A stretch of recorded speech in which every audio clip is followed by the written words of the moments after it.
berada di Indonesia.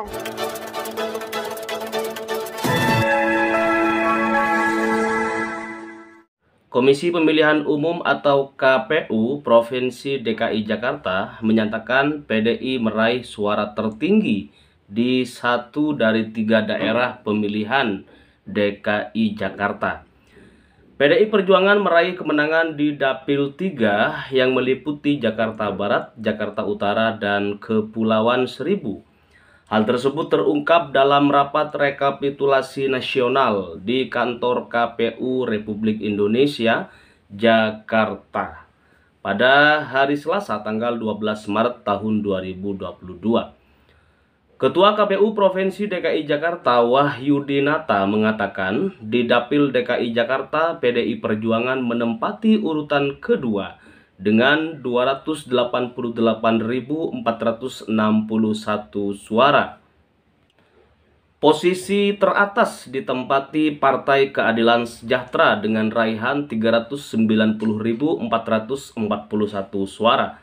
Partai Gerindra menempati urutan ketiga dengan perolehan suara 196.708 suara. Posisi keempat ditempati oleh Partai Amanat Nasional yang mendapatkan suara 149.427. Wahyu mengatakan jumlah pengguna hak pilih sebanyak 1.914.353 hak pilih. Wahyu juga menyebutkan bahwa jumlah tersebut sesuai dengan surat suara sah dan tidak sah. Jumlah surat suara sah 1.782.927, sementara surat suara yang tidak sah 131.426. Begitu kata Wahyu. Berikut ini perolehan suara partai politik di Dapil DKI 1. PKB mendapat suara 145.309 suara, Gerindra 196.708 suara, PDI Perjuangan 288.461 suara, Partai Golkar 111.719 suara, Partai Nasdem 108.773 suara, Partai Buruh 25.104 suara, Partai Gelora 10.517 suara, PKS 390.441 suara, PKN 2.879 suara, Hanura 7.639 suara, Partai Garuda 3.010 suara, PAN 149.427 suara, PBB mendapat suara 3.676, Partai Demokrat 99.383 suara, PSI 122.443 suara, Perindo 24.420 suara, P3 79.673 suara, dan yang terakhir Partai Umat mendapatkan 13.345 suara. Selanjutnya di Dapil DKI Jakarta 2, PKS berhasil meraup sekitar 431.271 suara. Posisi kedua diikuti oleh PDI Perjuangan dengan suara 266.353 suara. Kemudian urutan ketiga Partai Golkar dengan perolehan suara 191.735 suara. Berikut ini perolehan suara partai politik di Dapil DKI 2 ya. PKB 154.618 suara, Partai Gerindra 187.429 suara, PDI Perjuangan 266.353 suara, Partai Golkar 191.735 suara, Nasdem 107.620 suara, Partai Buruh 21.295 suara. Partai Gelora 12.912 suara. Partai Keadilan Sejahtera 431.271 suara. PKN 3.450 suara. Partai Hanura 6.863 suara. Partai Garuda 3.709 suara. Partai Amanat Nasional 145.316 suara. Kemudian PBB 4.834 suara. Demokrat 119.110 suara. PSI 129.124 suara. Perindo 49.756 suara. P3 61.122 suara dan Partai Umat 17.999 suara. Jumlah pengguna hak pilih ada sebanyak 2.507.000 2.057.487 suara. Iya, hak pilih ya, bukan suara. Nah, Sobat Sewot, dia menyebutkan jumlah itu sesuai dengan surat suara sah ya, yakni 1.914.516 suara dan yang tidak sah 142.971.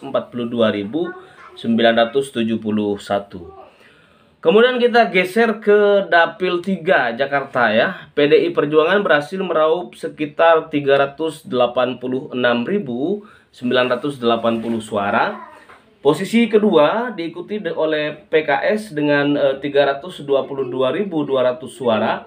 Kemudian urutan ketiga ada Partai Golkar dengan perolehan suara 313.619 suara. Berikut ini perolehan suara partai politik di Dapil Jakarta DKI 3 ya. PKB 92.868 suara, Gerindra 227.034 suara, PDI Perjuangan 386.980 suara.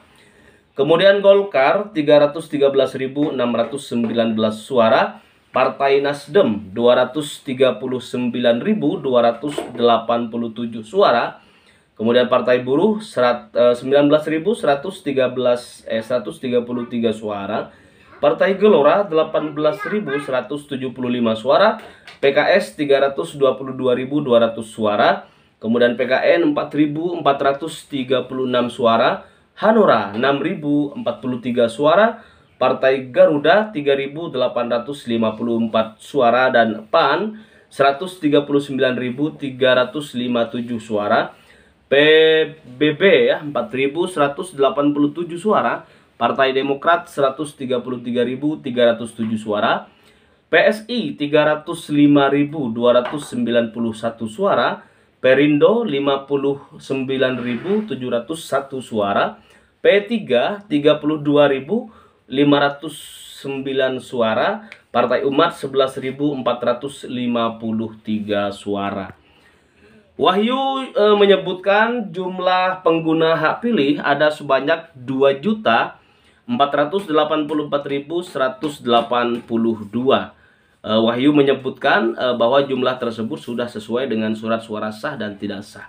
Jumlah surat suara sah Sobat Sewot ini 2.319.434, kemudian yang tidak sah 164.748 suara. Sesuai dengan peraturan KPU nomor 3 tahun 2022, rekapitulasi suara nasional pemilu 2024 dijadwalkan berlangsung mulai 15 Februari sampai dengan 20 Maret tahun 2022. Kita beralih kepada informasi berikutnya, persiapan hak angket dan gugatan ke Mahkamah Konstitusi oleh tim hukum TPN Ganjar Mahfud. Wacana penggunaan hak angket oleh anggota DPR dan rencana melayangkan gugatan ke Mahkamah Konstitusi alias MK terkait dugaan kecurangan pemilu 2024 semakin menyala hari demi hari. Usulan tersebut disuarakan oleh calon presiden dan calon wakil presiden nomor urut 3 Ganjar Pranowo dan Mahfud MD dengan yang didukung oleh paslon Anies Baswedan dan Gus Muhaimin Iskandar. Dilansir dari Antara, tim pemenangan nasional atau TPN Ganjar Mahfud telah secara resmi membentuk tim hukum untuk mengusut dan mengumpulkan bukti dugaan kecurangan pada pemilu 2024. Tim hukum ini diberi nama Tim Hukum Pembela Demokrasi dan Keadilan Ganjar Mahfud. Tim ini terdiri dari advokat senior seperti Todung Mulya Lubis sebagai ketua tim hukum dan Henry Yosodiningrat sebagai wakil ketua. Kubu Ganjar Mahfud berencana untuk mengajukan gugatan ke Mahkamah Konstitusi 3 hari setelah KPU mengumumkan hasil Pilpres 2024. Mahfud MD menjelaskan bahwa tim hukumnya telah menyiapkan bukti-bukti yang diperlukan untuk sidang sengketa pemilu presiden 2024. Mahfud menegaskan bahwa tim hukum dan partai pengusung pasangan Ganjar Mahfud telah siap dan solid dalam menghadapi proses hukum ini. Sobat Sewot, partai pengusung pasangan Ganjar Mahfud yakni P3 dan PDI Perjuangan juga telah menunjukkan dukungannya dalam proses hukum tersebut. Mereka akan solid dalam mengajukan hak angket di Dewan Perwakilan Rakyat dan memperjuangkan kebenaran terkait dugaan kecurangan pemilu 2024. Sementara DPR sedang dalam masa reses, kemarin ya, tim hukum TPN Ganjar Mahfud terus mematangkan strategi hingga hari ini. Kemudian masa reses DPR mulai berlangsung kembali pada tanggal 7 Februari 2024 ya, berlangsung hingga tanggal 4 Maret kemarin. Adapun masa persidangan 3 tahun sidang 2023-2024 ditutup pada 6 Februari 2024. Mahfud menuturkan tim hukumnya akan mengajukan hak angket ketika masa persidangan dibuka. Kan udah dibuka dan kemarin sudah mulai seru sekali hak angket ya. Tapi masih omon-omon kata orang-orang lah ya. Sobat Sewot, kita beralih ke KPU Jawa Timur ya. KPU Jawa Timur Sobat Sewot ungkap alasan saksi Amin dan Ganjar Mahfud menolak teken berita, menolak menandatangani berita acara rekapitulasi. Sejak beberapa waktu yang lalu Sewot TV juga sudah menyampaikan di beberapa tempat, di beberapa daerah yang sama ya, kasusnya seperti Jawa Timur yang menolak untuk menandatangani hasil rekapitulasi suara tingkat provinsi karena terjadi dugaan kecurangan dan kecurangan yang terus kita saksikan berlalu-lalu banyak banget ya. Nah, Ketua Komisi Pemilihan Umum Provinsi Jawa Timur Aang Kunaifi mengatakan saksi pasangan calon presiden dan calon wakil presiden nomor 3 Ganjar Pranowo dan Mahfud MD menolak untuk menandatangani berita acara hasil rekapitulasi di tingkat provinsi yang ditunjukkan hampir seluruh kabupaten kota ya, kabupaten kota yang ada di Jawa Timur. Dalam rapat pleno rekapitulasi penghitungan suara tingkat nasional di kantor KPU Republik Indonesia pada hari Rabu siang, Aang berujar bahwa saksi pasangan calon nomor urut 3 di 666 kecamatan se-Jawa Timur tidak menandatangani. Kemudian 37 kabupaten kota saksi yang hadir mewakili paslon nomor urut 3 juga tidak menandatangani. Sebelumnya, Aang memang cukup detail dalam membacakan catatan kejadian khusus terkait ya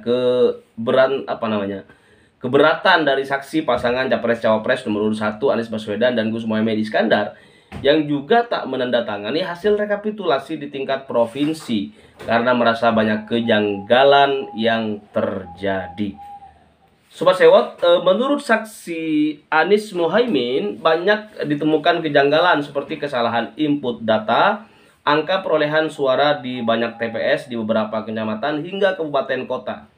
Hal ini membuat para saksi meragukan kevalidan data yang ada di sistem informasi rekapitulasi atau Sirekap. Kedua, para saksi juga berkeberatan ya dengan kinerja Badan Pengawas Pemilu Bawaslu yang dinilai tidak menjalankan prinsip kontrolnya dengan baik sebagai badan pengawas untuk melakukan tindakan tegas terhadap laporan saksi ya, terhadap adanya kecurangan, penggelembungan suara, money politik, serta tingginya intimidasi terhadap para saksi di tempat pemungutan suara atau TPS. Sobat Sewot yang dirahmati Allah dan disayangi Rasulullah Shallallahu Alaihi Wasallam. Jadi hari ini kita sama-sama menyaksikan bahwa memang pemilu ini belum selesai sampai nanti tanggal 20 ya, tanggal 20 Maret 2024 penghitungan KPU secara nasional selesai. Jadi kalau kita mengacu pada beberapa kejadian di daerah-daerah terkait penandatanganan oleh saksi ya, yang hampir sangat banyak sekali yang tidak mau menandatangani berita acara ya, hasil rapat pleno tingkat provinsi dan tingkat kecamatan gitu kan. Ini dugaannya hampir sama bahwa ada dugaan perubahan misalnya data dari tempat pemungutan suara hingga ke kecamatan gitu kan. Di TPS datanya misalnya 10, tinggal nyampe di kecamatan udah berubah ya. Inilah yang kemudian membuat para saksi dari partai dan saksi caleg gitu kan, saksi pilpres juga gitu, tidak mau menandatangani hasil rekapitulasi yang dilakukan di tingkat provinsi, sehingga kemarin ada kabar akan diundur gitu, untuk rekapitulasi nasional. Nah, Sobat Sewot yang dirahmati Allah, hari ini juga banyak sekali terjadi demonstrasi ya di berbagai daerah, khususnya di perkotaan, di kota-kota besar seperti Jakarta, di Jogja, di tempat-tempat lain yang jauh dari teman-teman sekalian, para pemirsa Sobat Sewot TV gitu kan. Tetapi ini adalah satu hal yang perlu kita jadikan pelajaran, bahwa penting demokrasi itu dijaga, penting kemudian demokrasi itu dirawat bersama. Jangan sampai kemudian pola-pola dinasti politik itu muncul ke permukaan dan membuat kita lupa bahwa anak cucu kita juga sama-sama punya hak untuk membawa Indonesia ini menjadi lebih baik. Sistem demokrasi adalah satu tawaran dari para founding fathers kita yang tentu ini tidak hanya diciptakan dengan membalik-balikan tangan seperti Jokowi jadi presiden langsung kemudian dibolak-balikin gitu, semudah itu gitu. Tetapi sekali lagi berdarah-darah kemudian sistem demokrasi ini dibentuk, Sobat Sewot. Nah, semoga Allah Subhanahu wa taala memberikan kita rahmat dan karunia di bulan suci Ramadan ini, dan semoga bulan suci Ramadan ini menjadi bulan yang penuh dengan barokah ya, menjadikan kita kembali fitrah ya, dosa-dosa kita diampuni ya, amal puasa kita diterima di sisi Allah Subhanahu wa taala. Salam salam Ramadan ya, salam, semoga nanti berbuka dengan yang manis-manis ya, kemudian berbuka dengan kurma, itu sangat baik dan enak. Sobat Sewot yang dirahmati Allah, salam perubahan. Allahumma sholli ala sayyidina Muhammad wa ala ali sayyidina Muhammad. Assalamualaikum warahmatullahi wabarakatuh.